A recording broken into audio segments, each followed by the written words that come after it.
জাল সার্টিফিকেট নিয়ে বিতর্ক, কোর্টে কে প্রমাণ করবে সত্য? হিঙ্গলগঞ্জের দুলদুলিতে চাঞ্চল্য। হিঙ্গলগঞ্জের দুলদুলি গ্রাম পঞ্চায়েত উত্তর 24 পরগনার হিঙ্গলগঞ্জ ব্লকের দুলদুলি গ্রাম পঞ্চায়েতে এক পরিচয় ও জাল নথি নিয়ে চাঞ্চল্যকর অভিযোগ ঘিরে উত্তেজনা ছড়িয়েছে। একই গ্রামের দুই বাসিন্দা মন্টুপদ বর্মন ও মুরারিমোহন মণ্ডলের মধ্যে এই বিতর্ক সামনে এসেছে। মুরারিমোহন মণ্ডলের অভিযোগ, মন্টুপদ বর্মন নিজের আসল পরিচয় গোপন করে বিষ্ণুপদ বর্মন নামে একটি জাল স্কুল সার্টিফিকেট তৈরি করেছেন এবং রাজনৈতিক প্রভাব খাটিয়ে তা ব্যবহার করছেন। তার দাবি, সরকারি সমস্ত নথি যেমন রেশন কার্ড, ভোটার কার্ড এবং এসআইআর তালিকায় ব্যক্তির নাম মন্টুপদ বর্মন হিসেবেই পরিচিত। এমনকি তার দুই ছেলে সুব্রত বর্মন ও সুশান্ত বর্মনের নথিতেও পিতার নাম মন্টুপদ বর্মন উল্লেখ আছে।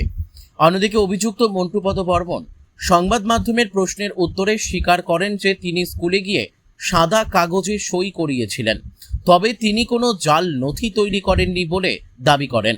তার বক্তব্য, আমার নাম মন্টুপদ বর্মন, আমি কোনো ডুপ্লিকেট করিনি। মুরারিমোহন মণ্ডল আরও অভিযোগ করেন, তাদের পরিবারে বিষ্ণুপদ বর্মন নামে কোনো ব্যক্তির অস্তিত্ব নেই। তিনি দাবি করেন, মন্টুপদ বর্মন গ্রামের 4 জন ব্যক্তিকে ভুল বুঝিয়ে সাদা কাগজে সই করিয়ে নেন এবং পরে সেই কাগজ ব্যবহার করে জাল সার্টিফিকেট তৈরি করেন। অভিযোগ অনুযায়ী দুলদুলি মঠবাড়ি দেবনারায়ণ উচ্চ বিদ্যালয়ের প্রধান শিক্ষক পলাশ কুমার বর্মনের কাছ থেকে অবৈধভাবে একটি 8ম শ্রেণী উত্তীর্ণের সার্টিফিকেট দেওয়া হয়।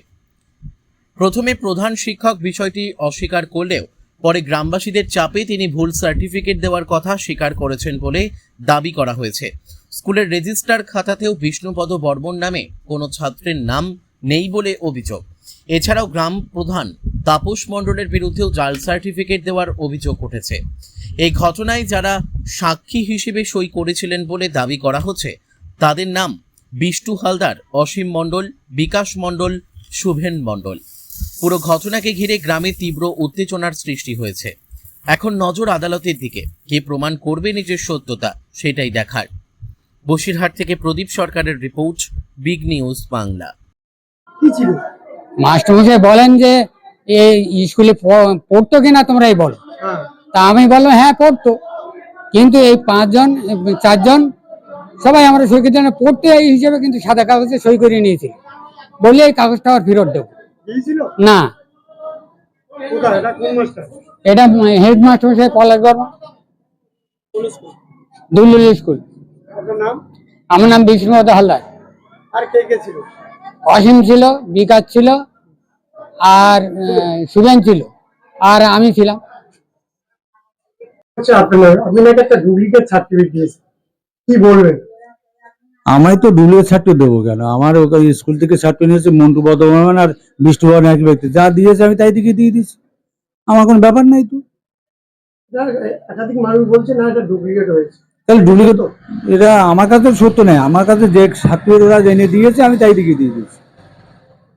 আমার নাম তাপস মণ্ডল, দুলদুলি পঞ্চায়েতের প্রধান।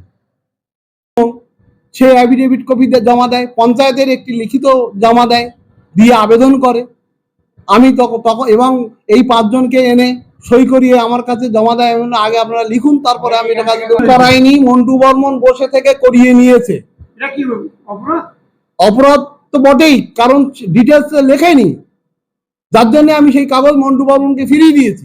ডুপ্লিকেট আছে সেটা প্রমাণ করবে কোর্ট, আইন করবে। আমি আমার স্কুলের পক্ষে যেটা আমার মনে হয়েছে দিলে ভালো হয়। এখন প্রত্যেক গ্রামবাসী যদি আমাকে লিখিত দেয় যেটা প্রতারণা হয়েছে, আমি প্রতারণার কেস মন্টু বর্মনের বিরুদ্ধে করে আমি ওটা ক্যান্সেল করবো। আপনার নাম? আমার নাম পলাশ কুমার বর্মন, আমি দুলদুলি স্কুলের প্রধান শিক্ষক পদে আছি। হ্যাঁ নিয়েছি, আমি হচ্ছে কি আমাদের বন্ধু বান্ধব আমরা একসাথে পড়তাম, তাদের কাছে সই করে নিয়েছি হচ্ছে কি লাস্টে। আর বিষ্ণু বর্মন আমার হচ্ছে স্কুল সার্টিফিকেট নাম। কোনটা সঠিক আপনার? আমার হচ্ছে কি সঠিক হইলো বিষ্ণুপদ বর্মন। তখন আমি ছোটবেলায় নাম ছিল বিষ্ণুপদ বর্মন, তারপরে আমি হচ্ছে কি দেখলাম সবাই মন্টু মন্টু ডাকে, তাই আমি শেষে লাস্টে হচ্ছে কি মন্টুপদ বর্মন। তিনি আপনাকে অভিযোগ করছে, তিনি বলছেন আপনি ডুপ্লিকেট করেছেন। না, আমি কোনো ডুপ্লিকেট নেই, আমার এটা সত্য? আবার সত্য। কত নাম্বার দাগের এটা, যে জায়গাটা কিনেছে? 110 মানে তখন হচ্ছে কি দলিল না দেখলে আমি সঠিক বলতে পারবো না। দলিল আছে আমার কাছে। আমি কিনেছি মানে 82 সালে, আর ও কিনেছে 94 সালে। আপনার নাম? অনুব্রত বর্মন। বাড়ি কোথায়? বাড়ি দুলদুলি।